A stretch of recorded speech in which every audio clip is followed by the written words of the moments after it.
உலகத் தமிழ் மக்கள் உங்கள் அனைவருக்கும் எனது அன்பான வணக்கங்கள். என்ன நேயர்களே, எதில் ஜாக்கிரதை? மேசராசி. மேசராசி எப்போதுமே பார்த்தீங்கன்னா தகரோடு எதிரிடையில். உங்களிடம் யாரும் நேருக்கு நேராக மோதி ஜெயிக்க முடியாது. ஆனால் பின்னால் நின்று குழி பறித்தால் தலகுப்புற விழுவீர்கள்.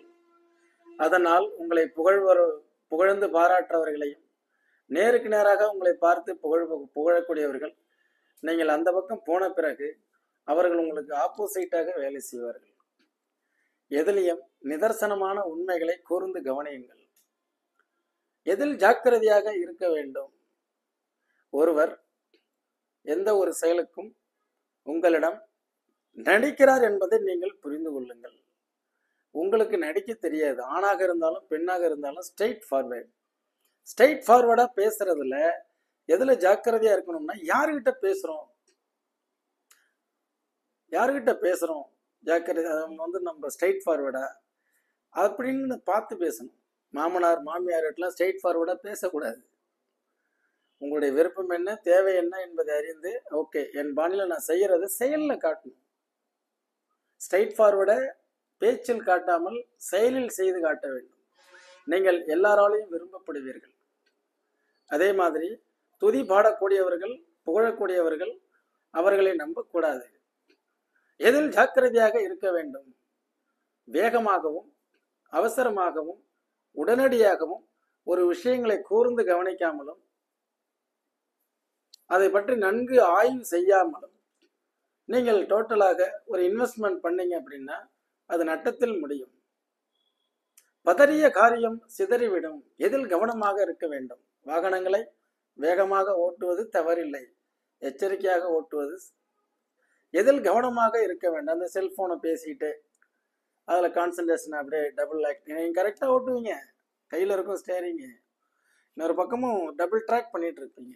அதெல்லாம் நாம் என்ன செய்யக்கூடாது, அந்த ஒரு ஒர்க்கை இறங்கிட்டீங்கன்னா அதை முடிக்கிற வரைக்கும் இன்னொரு லேயருக்கு போகக்கூடாது. எதில் கவனமாக இருக்க வேண்டும்? ஒன்றை நன்றாக ஒரு தொழிலை செய்து முடிக்க. எனக்கு தெரிஞ்ச அப்படிதான் ஒரு நண்பர் மேசராசி, அவர் என்கிட்ட பேர் நேம் செலக்ட் பண்ணி கேட்கிறாரு. ஒன்று பண்ணி கொடுத்தா இன்னொரு பேர் வேணுங்க, இன்னொரு கன்சர்ன் நான் பண்ண போறேன், ஒரு ஹோட்டல் ஒன்று பண்ண போறேன், அதே மாதிரி பார்த்தீங்கன்னா ஒரு அட்வர்டைஸ்மெண்ட் பண்ண போறேன், ஒரு வெப்சைட் நிறுவனம் ஸ்டார்ட் பண்ண. இப்போ எல்லாமே ஜாம் ஆகி எதுல எங்க வருமானம் வருதுன்னு தெரியாம புலம்பிட்டு உட்கார்ந்துருக்கிறார். எதில் ஜாக்கிரதையாக இருக்க வேண்டும்? நீங்கள் இல்லாமலேயே ஒரு நிறுவனத்தை நீங்கள் ஆரம்பித்து அதிலிருந்து எந்த விதமான சிக்கலும் பிடங்கள்லாம் இல்லாம அங்கே வருமானங்கள் வந்து கொண்டிருக்கிறதோ அதுல நீங்க சரியாக தணிக்கை செய்து கணக்கீடுகள் உங்களுக்கு கீழே வேலை பார்க்குறவங்கலாம் நேர்மையா சரியா ஒர்க் பண்றாங்கன்னு தெரிஞ்சு அதன் பிறகு இன்னொரு தொழிலுக்குள்ளார உங்களுடைய நேரடி கண்காணிப்பில் நீங்கள் செயல்பட்டால் வாழ்வில் வெற்றி உண்டு. எதில் ஜாக்கிரதையாக இருக்க வேண்டும்? ஷேர் மார்க்கெட் என்பது எல்லாருக்கும் பொதுவானது. எல்லா ராசிக்காரர்களும் இருக்கிறார்கள். அதில் உங்களிடம் இருக்கக்கூடிய வேகம் அதி விரைவில் நாம் பணக்காரனாக ஆக வேண்டும். ஒருத்தர் சொல்றாரு, நான் 4000 கோடி ரூபாய் சம்பாதிக்கணும், என் ஜாதகப்படி இது ஏற்பாடு பண்ணி கொடுக்குறீங்களா? நான் ஒரு 40 கோடி ரூபாய்க்கு மேல தர்றேங்கிறார். நம்ம கிட்ட அந்த மாதிரி பேரம் பேசினா நடக்காது. நம்ம ஒரு அஸ்ட்ராலஜர், எல்லாருக்கும் குருவா வழிகாட்டியா இருக்கும். பணத்துக்கு ஆசைப்பட்டு 4000 கோடி சம்பாதிக்கிறது உங்களுடைய கோரிக்கை. அதுக்குண்டான எஃபர்ட் நீங்க போடுங்க, அதுக்குண்டான வேலைகளை பாருங்க, அதை ஸ்டெப் பை ஸ்டெப்பா ஏறுங்க. ஆக எதில் கவனமாக இருக்க வேண்டும்? ஒரு படி ஏறுவதற்கு 9 இன்ச்சு தான் படி. நீங்க ஒரே நேரத்துல 10 படிக்கு தாண்டணும்னு நினைச்சீங்கன்னா தலைகுப்புற விழும்பொழுது நம் தலையில் அடிபடுகிறது இல்லையா?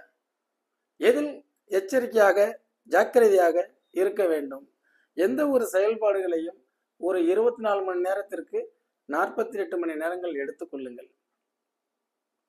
இதை 2010 நான் ஜெயா டிவியில பேசின வீடியோ போய் பார்த்தீங்கன்னா இருக்கும், 12ல் போட்டிருப்பேன். மேசராசி வீடியோ, அது லட்சக்கணக்கான பேர் பார்த்துருப்பாங்க. அப்போ நீங்கள் ஒருவரை தண்டிக்க வேண்டும் என்றாலும் உதவி செய்ய வேண்டும் என்றாலும் ஒரு 48 மணி நேரம் எடுத்துக்கொள்ளுங்கள். அந்த நேரத்தில் பல்வேறு விதமான விஷயங்கள் உங்களுக்கு புலப்படும். அதன் பிறகு அதில் ஈடுபட்டீங்கன்னா அதில் வெற்றி நிச்சயம். எதில் ஜாக்கிரதையாக இருக்க வேண்டும்? கவனம், பதறிய காரியம் சிதறிவிடும், அவசரப்படுதல், கோபப்படுதல், முன்கோபப்படுதல், வேகமாய் செல்லுதல், உடனே முடிவெடுத்தல், ஆத்திரப்படுதல், பனிஷ்மெண்ட் கொடுத்தே தீருதல், இதெல்லாம் இருந்து கொஞ்சம் அவாய்ட் பண்ணி பொறுமையாக நிதானமாக செயல்பட்டால் வெற்றி நிச்சயம். என்ன நேர்களே, கேள்வி பதில் நிகழ்ச்சியிலே 177வது பகுதிக்கு நாம வந்திருக்கோம்.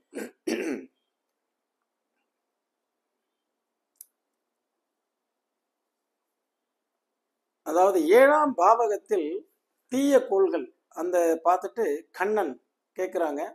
7இல் செவ்வாய் பிளஸ் கேது, விருச்சிக லக்கணம், ஒரே வார்த்தையில முடிச்சுக்கிட்டாங்க. விருச்சிக லக்கணத்துக்கு நேர் 7ஆம் பாவகம் வந்து சுக்கிரனுடைய வீடு, அப்புறம் அதில் கேது பிளஸ் செவ்வாயினுடைய தீவிரத்தன்மை. இந்த செவ்வாய் சுக்கிரன் இணைவு, அந்த வீட்டில் இருத்தல், காமத்தின்பால் ஈர்க்கப்படுவது, அதில் கேது இருப்பது தடுக்கப்படுவது, இந்த மாதிரி இருக்கும். செவ்வாய்ங்கிறது வீரியமான பிளானட். வீரியமற்ற ஸ்பிரிச்சுவல்குள்ளார கொண்டு வேற கான்செப்டே ட்ரெண்டிங்கை மாத்துறது தான் கேது. சுக்கிரனுடைய வீடு, அது காமத்தை குறிக்கக்கூடியது. இப்படிதான் கலந்து பலன்களை நம்ம அந்த நட்சத்திர சாரத்தெல்லாம் வச்சு எடுத்தாதான் உங்களுக்கு புரியும், அனுபவத்துல தான் வரும். இதுக்கெல்லாம் டேட்டா பர்த் டயத்தை கொடுத்தாங்கன்னா சொல்லலாம்.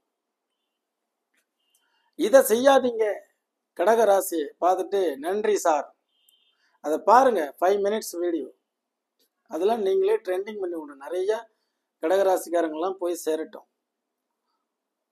சேதுராம், கடகராசி கடக லக்கணம், thanks for the clarifications, true I அக்ரிங்கிறார். கடக லக்கணம் கடகராசி ட்ரூங்கிறார். இதான வேணும் நமக்கு, ஆய்வுக்கு கிடைத்த வெற்றி. கடக ராசி லக்னம் போத் ட்ரூ. சந்திரனும் அங்கே லக்கணமும் ஒன்னா இருந்ததுன்னா உடலும் உயிரும் ஒன்று. சில நேரங்களில் முடிவு எடுக்க முடியாது, பதட்டம், அவசரம், இதெல்லாம் பேசியிருப்பேன், அது பாருங்க. 165 ஜோதிட கேள்வி பதில்ல, வணக்கம் ஐயா, வீடு கட்டும் யோகம் உள்ளதா? கரெக்ட் சதீஷ், வீடு கட்டும் யோகம் உள்ளதா? ஒரு முறை கேள்வி கேட்டா விட்டுருங்க சதீஷ், ஏற்கனவே கேட்டீங்களா என்னன்னு ஞாபகம் மைண்டுக்குள்ளார ஓடிட்டு இருக்கு, பார்ப்போம். இந்த யோகம், வீடு கட்டும் யோகம் உள்ளதா? டேட்டா பர்த் டைம்லாம் இருந்ததுனால டப்புன்னு நம்ம உள்ள போறோம்.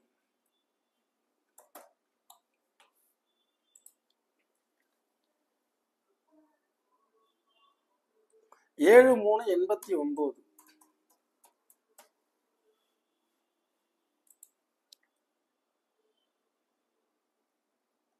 19:20.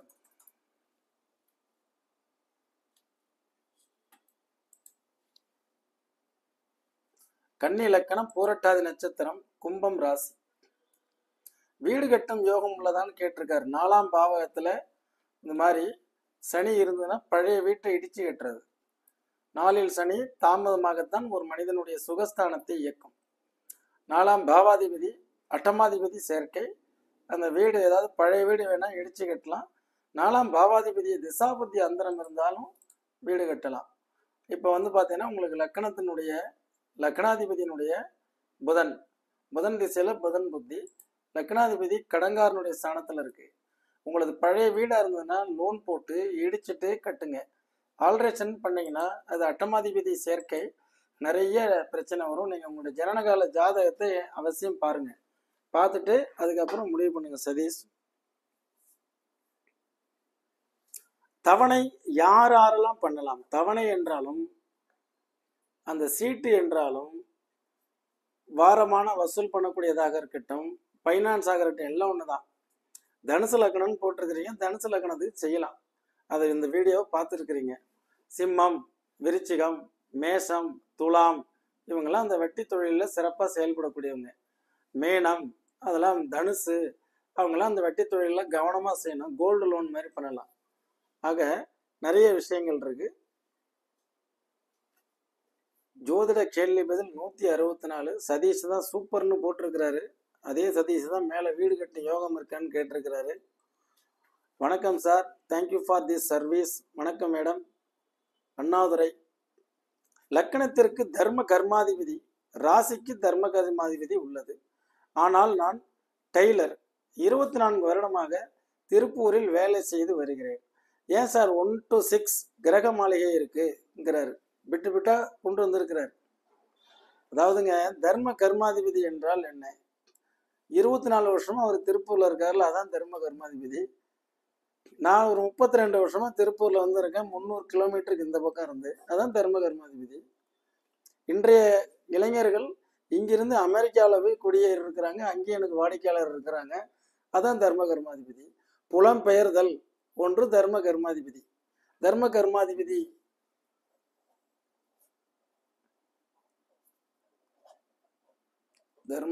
கர்மாதிபதி யோகம். இது யோகம்னா ஒரு இணைவு. அதே மாதிரி 2வது பாயிண்ட் தர்மத்துடன் கூடிய கர்மாவை செய்யக்கூடியவன். தொழிலில் ஒரு இப்போ பார்த்தீங்கன்னா, ஒரு அம்மா இன்னைக்கு சொன்னாங்க இல்லையா, அதான் தர்மா. 10 ஜாதகம் அனுப்பினாலும் ஒருத்தர் ஒரு ஜாதகத்துக்கு இவ்வளோ ரூபான்னு சொல்லி எனக்கு முதல்ல 3000 ரூபாய் போட்டு விடுங்க, அப்புறம் தான் பொருத்தம் பார்ப்பாங்கிறாரு. இதே நீங்கள் 10 ஜாதகம் அனுப்பினேன், அதில் 7 ஜாதகம் பொருத்தம் இல்லை, 3க்கு மட்டும் அனுப்புங்கிறீங்க. 3 பார்த்ததுக்கு மட்டும் அனுப்புங்க, மனசு நிறைவாக இருக்குது சார். அதுதான் தர்மா. தர்மத்துடன் கூடிய கர்மா செய்யக்கூடியவன். புரியுதுங்களா அண்ணாதுரை? கிரக மாலையில் இருக்கிறது அப்படின்னா டேட் ஆஃப் பர்த் டைம் வேணும், கொடுத்துருக்குறீங்க. கிரக மாலை என்ன? அண்ணாதுரைக்கு பிறந்த ஊர் இது. விழுப்புரத்தில் பிறந்து திருப்பூரில் 24 வருஷமா இருக்கிறீங்கன்னா அதுதான் தர்ம கர்மாதிபதி யோகம். 26/3/71.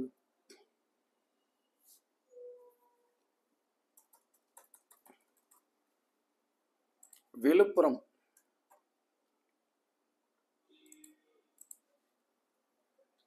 உத்திரட்டாதி நட்சத்திரம், மீனம் ராசி. நம்மாலா நீங்க? ரைட். நம்மலாம் பார்த்தீங்கன்னா, ஓ நம்மாளுங்களா அப்படின்னு இந்த ஜாதியை வச்செல்லாம் நமக்கு பேசுறது பிடிக்காது. நான் அந்த ராசியை வச்சு தான் பேசுறது. என் ராசிக்காரராக இருந்தால் ஓ நம்மாலா வாங்க வாங்க, நம்மளாம் நம்மளுடைய லட்சணம் தெரியும். 1 to 6 கிரக மாலை யோகம்.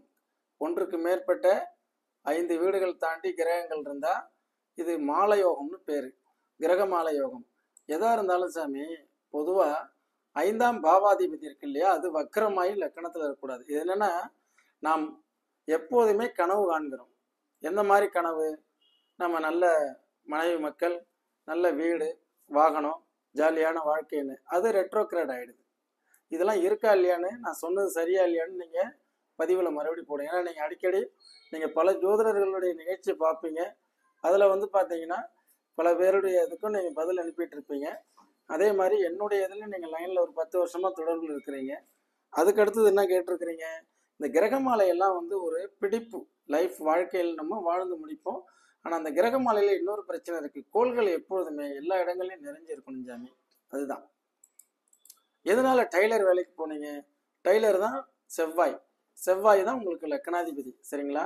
அப்போ லக்னாதிபதியினுடைய ஒரு இதில் டெய்லர் கடை வைக்கலாமான்னு ஒருத்தருடைய கேள்விக்கு பதில் சொல்லியிருப்பேன். அதை போய் பாருங்க. நெக்ஸ்ட், அடுத்தது ஜோதிடம் வருமா சார்? ஜோதிடம் வரும் சார். ஜோதிடம் வராமலாம் இருக்காது. மதி யூகத்துக்கு உண்டான 5ஆம் பாவாதிபதி வலுக்கணும். புரியுதுங்களா? 5ஆம் பாவாதிபதி வலுத்து இருந்தால் தான் நீ யோசனை சொல்ல முடியும். இப்போ எனக்கு 9ஆம் பாவாதிபதியும் 5ஆம் பாவாதிபதி வலுவாக இருக்கும். அப்போ ராசியும் உபய ராசி, அடுத்தவங்களுக்கு பயன்படக்கூடிய ஆள், அடுத்தவங்களுக்கு வழிகாட்டிட்டு கம்மன் இருப்பேன். அதான். ஆக கிரக மாலையிலலாம் ஒன்றும் பெருசாக இதில் உங்களுக்கு பெரிய சப்போர்ட்லாம் கிடைக்காது. 1, 5, 9 நல்லா இருக்கணும். 1, 5, 9 அப்படின்னு வரும்போது 1ங்கிறது லக்னாதிபதி 2ஆம் இடத்துல இருக்குது. அது நல்ல விஷயம். 5ஆம் பாவகம் அப்படிங்கிறதுல 9ஆம் பாவாதிபதி கரெக்டாக 5ஆம் பாவகத்தில் அமாவாசை யோகத்தில் சிக்கிறார். அந்த பூர்வீகத்தை விட்டு நீங்கள் வந்தீங்க இல்லையா, அமாவாசை நான் ஒரு வீடியோ போடுறேன். அமாவாசை யோகங்கள் எந்த பாவகத்துடன் இணைகிறதோ அந்த பாவகம் நசிந்து விடுகிறது. இது என்னுடைய அனுபவம். அது வீடியோ. இவருக்கு 5ஆம் பாவகம். அப்போ பூர்வீகத்தில் இல்லாமல் 24 வருஷமா டெய்லர் வேலைக்கு இங்கே வந்திருக்காரு.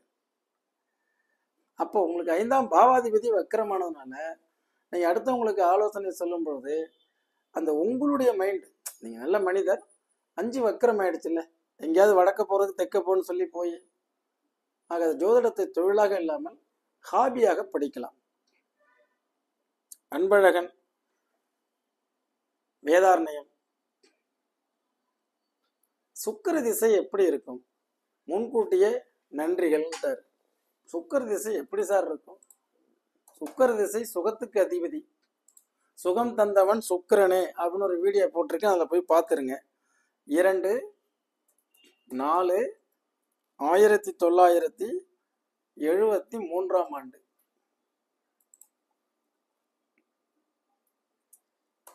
ஒன்று 25 AM. வேதாரண்யம் 26 டிகிரி மாறாது. இருந்தாலும் நெருங்கி போகும்போது உடனே கரெக்டான டேட்டா போடணும். நம்ம வந்து ஒரு சும்மா உதாரணத்துக்காக அதில் போட்டுக்கிட்டு இருக்கோம். ப்ரிடிக்ஷன்லாம் பண்ணோம்னா நேரில் வந்து உட்கார வந்து பார்த்துட்டு போகிறவங்க தான் தெரியும். தனுசு லக்கணம் கும்ப ராசி. தனுசு லக்கணம் 29 டிகிரியில் போய் நிற்கிது. இது வந்து கொஞ்சம் இதாச்சுன்னா நீங்கள் மகரம். இது ஒரு நாள் நீங்கள் ஜாதகம் பார்க்கும்போது டைம் ரெக்டிஃபைஸ் பண்ணி தரேன். வீனஸ் என்பது 6ஆம் பாவாதிபதி. இந்த உச்சம் பொதுவாக இந்த லக்கணத்துக்கு 4ஆம் இடத்துல சுக்கிரன் உச்சம் பெற்றிருக்கு. மாளவியா யோகம். மாளவியா யோகத்தில் இந்த சுக்கிரன் உங்களுக்கு நன்மை தான் செய்யும். இந்த வயசுக்கு மேலே எந்த அளவுக்கு எஃபோர்ட் போடுறீங்களோ அந்த அளவுக்கு பெனிஃபிட் உண்டு. அது யாருடைய ஸ்டாரில் இருக்குன்னா சனி சாரத்தில் இருக்கும். சனி 6ஆம் இடத்துல இருக்கும். சின்ன சின்ன ஹெல்த் இஷ்யூஸ். ஏன்னா 6 கூடையவன் திசை. தனுசு லக்கணத்திற்கு 6 கூடையவன் திசை நடந்ததுன்னா, இப்போ எனக்கு நடந்துட்டு இருக்கு, 6ஆம் பாவகத்தையும் ஆக்டிவேட் பண்ணி அதுக்குண்டான நோய்கள் வந்துக்கிட்டே இருக்கு. 11ஆம் பாவகம் ஆக்டிவேட் ஆகி அதுக்குண்டான வருமானம் வந்துக்கிட்டே இருக்கும். 2 நடக்கும். உங்களுக்கு நாம் 46ல் சந்தித்தோம், இது 42ல் சந்தித்தோம். அதை நீங்கள் 50க்கு மேலே சந்திக்கிறீங்க. 50லேருந்து வரும்பொழுது ஓரளவுக்கு ஹெல்த்தை பார்த்துக்குங்க. சரிங்களா? வணக்கம் ஐயா சுசிலா அவர்கள். குமார் வணக்கம் குருஜி. எனது மகன் அரவிந்த் 13/7/99 8ஆம் பாவகத்தில் சந்திரன் ப்ளஸ் புதன் ப்ளஸ் ராகு. திருமணம் தடைபடுமா? ராகு இருந்தாலே அது ராகுக்கு எது தோஷம்னு ஆக்கிட்டாங்க. திருமணம் தடைபடாமல் என்ன செய்யும்? இது ராகு தடைப்படுத்துதா அப்படின்னா முதல்ல புரோக்கர் தடைப்படுத்திடுவார். புரோக்கர் என்ன செஞ்சிருவாரு? ராகு கேது ஜாதகம் உங்களுது சுத்த ஜாதகத்தெல்லாம் கொடுக்க முடியாதுன்றார்.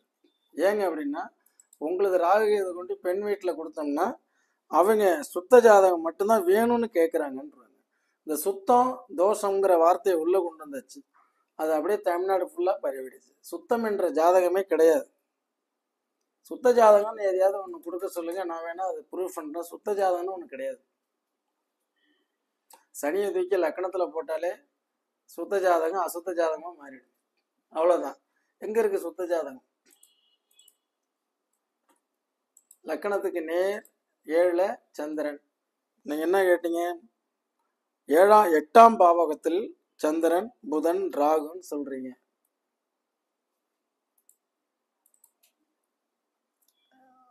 லக்கண சந்திப்பு. பிறந்த ஊர் கோயம்புத்தூர்.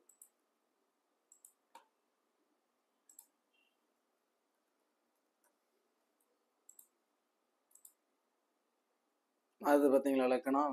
திருப்பூருக்கும் கரெக்டாக கோயம்புத்தூருக்குமே மாறுது பார்த்தீங்களா? இப்போ 29.54. நம்ம பாட்டுக்கு மகர லக்கணத்தை வச்சு ஜோசியம் சொன்னோம்னா இங்கே தனுசுக்கு வந்தாச்சு. தனுசுக்கு 8ஆம் பாவகத்தில் இருக்கக்கூடிய 7 குடையவன் 8இல், 2 குடையவன் 5இல், லக்னாதிபதியும் குடும்பாதிபதியும் 5ஆம் இடத்தில் இருக்கிறது. 7ஆம் பாவாதிபதி 8ஆம் இடத்தில் மறைகிறது. Late marriage 19. இப்போ ஏன்னா புதனுடைய திசை நடக்குது இல்லையா, அதனால லேட் மேரேஜ். புதனில் இப்போ சுக்கிர பற்றி போயிட்டுருக்கு. புதன் வந்து 7ஆம் பாவாதிபதி 8இல் வக்கரம். நீங்கள் கரெக்டாக வந்து பார்த்தீங்கன்னா பாக்கியாதிபதி 7இல் இருக்கும்போது பெண் ரூபத்தில் தான் இந்த ஜாதகனுக்கு நல்ல ஒரு அதிர்ஷ்டம் ஏற்படும். ஜாதக அடிப்படையில் வீனஸ் அப்படிங்கிறது முடியணும். அதுக்கப்புறம் சூரியன் அப்படிங்கிற ஒரு புத்தி முடியணும். அதுக்கப்புறம் சந்திரன், செவ்வாய் புத்தியில் கல்யாணம் நடக்கும். சரிங்களா? இப்போ வயசு என்ன? 24 முடிஞ்சு 25, 28லேருந்து 30 வயசு ஆகிடும். நல்ல வரன் அமையுங்க. நிர்வாக திறமை உள்ள வரன் அமைஞ்சிரும். அதே மாதிரி லைஃப்பில் அவங்களுக்கு நினச்சது மாதிரி ஆண் குழந்தை பிறக்கும். இதெல்லாம் கரெக்டாக வருது. உங்கள் கேள்வி என்ன? 8ஆம் பாவகத்தில் புதன் சந்திரன் ராகு இருப்பதால் திருமணம் தடைபடுமா? அந்த புதனுடைய திசை நடக்குது, அது 8ல் போய் மறையிறது ஒரு வகையில் நல்லது. பாதகாதிபதி மறைவு, பாதகாதிபதி வக்கரமாகிறது இன்னொரு வகையில் மறைவு. ஆனால் 10ஆம் பாவாதிபதி வக்கரமாகக்கூடாது, தொழில் அமைப்பு கெட்டுரும். 7ஆம் பாவாதிபதி வக்கரமாகக்கூடாது, மனைவி சைடிலிருந்து பெரிய சப்போர்ட் எதிர்பார்க்க முடியாது. அதே மாதிரி அந்த ஜாதகப்படி 7ல் சூரியன், மனைவி நிர்வாகம் பண்ணக்கூடிய திறமை உள்ள மனைவியாக அமைவார். இதெல்லாம் நம்ம சொல்லலாம். ரைட். பூர்வ புண்ணிய தோஷம் என்றால் என்ன? அதுக்கு தேங்க்ஸ் அண்ணான்னு சொல்லியிருக்காரு ஒருத்தர். தனுசு லக்கணம் சுய தொழில். ஐயா, அம்சம் சிம்ம லக்கணம் தனுஷ், எதில் எது லக்கணம் சொல்லுங்க. இது ஒன்றும் புரியலையே. அது ஐயா, அம்சம் சிம்மம், லக்கணம் தனுசு, இதில் எது லக்கணம் சொல்லுங்கன்னா, அம்சத்தை மறந்துடுங்க. ராசி கட்டம் இருக்கு இல்லையா, அதில் தான் தனுசு. நீங்கள் லக்கணத்தை பாருங்க, நவாம்சத்துக்கு போகாதீங்க. அது ப்ரெடிக்ஷன்ஸ் ஜோதிடர்களுக்கு தேவை. ஒவ்வொருத்தவங்களும் ஒரு மாதிரியாக வைப்பாங்க. உங்களுடைய லக்கணம் தனுசு லக்கணம், லக்னாதிபதி குரு நவாம்சத்தில் யாருடைய வீட்டில் இருக்காரு அந்த கேரக்டரையும் சேர்த்து சொல்லுவாங்க. நவாம்சத்தில் இன்னொருத்தர் சொல்கிறார் நீசம் ஆயிடுச்சுன்னா உனக்கு அவ்வளோதான் அவுட்டு. அந்த மாதிரி இல்லை. ஒரு கிரகம் ஒரு பாவகத்தில் தான் நீசமாகும். 2 இடத்துல ஒன்றில் உச்சம் ஒன்றில் நீசம்னா குழப்பம் வந்துடும். அதெல்லாம் புதுசாக நீங்கள் இந்த 12 கட்டத்துக்குள்ளார வச்சுக்கிட்டு மனிதர்களுக்கு 9 பாயிண்ட்டுகளை விதிகளை போட்டு எதை வச்சு சொன்னாலும் அது மேட்ச் ஆகும். புரியுதுங்களா? அதனால தான் புதுசாக இப்போ மெத்தடு வருது இல்லையா, அதில் என்ன அதன்படி நீங்கள் என்ன சொல்கிறீங்கன்னு எனக்கு கருத்து கேட்குறாங்க. அது அவங்கள தான் கேட்கணும். அது மாதிரி நவாம்சத்தில் நீங்கள் விட்டுருங்க. நீங்கள் யார், எதில் வந்தீங்க, எந்த ஸ்டேட்டஸில் இருக்கிறீங்க, எப்போ வந்தீங்க, எப்படி இருப்பீங்க, என்னெல்லாம் பண்ணுவீங்கிறத தீர்மானிக்கிறதுக்கு நவாம்ச லக்கணம் தேவைப்படும். என்ன நேயர்களே, வருங்கால சோதிடர்களே, என்னுடைய வாடிக்கையாளர்களே, ஜோதிட ஆர்வலர்களே, நிகழ்ச்சி பயனுள்ளதாக இருக்கிறதா? 100 ஆரம்பித்தோம், 177 வரைக்கும் வந்திருக்கிறோம். முடிந்தவரை நேரம் இருக்கும் போதெல்லாம் தொடருவோம். அடுத்தது குரு பயிற்சி நிகழ்ச்சி இருக்கிறது. நில் கவனி செல் அது இருக்கிறது. 10 பாவகத்திலையும் பாவாதிபதிகள் எப்படி இருந்தால் என்ன மாதிரி, அதான் மிக முக்கியமானது. பாவக ரகசியங்கள் சொல்லியாச்சு. 10 பாவாதிபதிகள் 6, 8, 12லையோ 11லையோ இருந்தால் எப்படி இருக்குங்கிறதெல்லாம் விரைவில் பார்ப்போம். என்றும் உங்கள் ஜோதிட வாழ்வியல் ஆலோசகராக. நன்றி, வணக்கம்.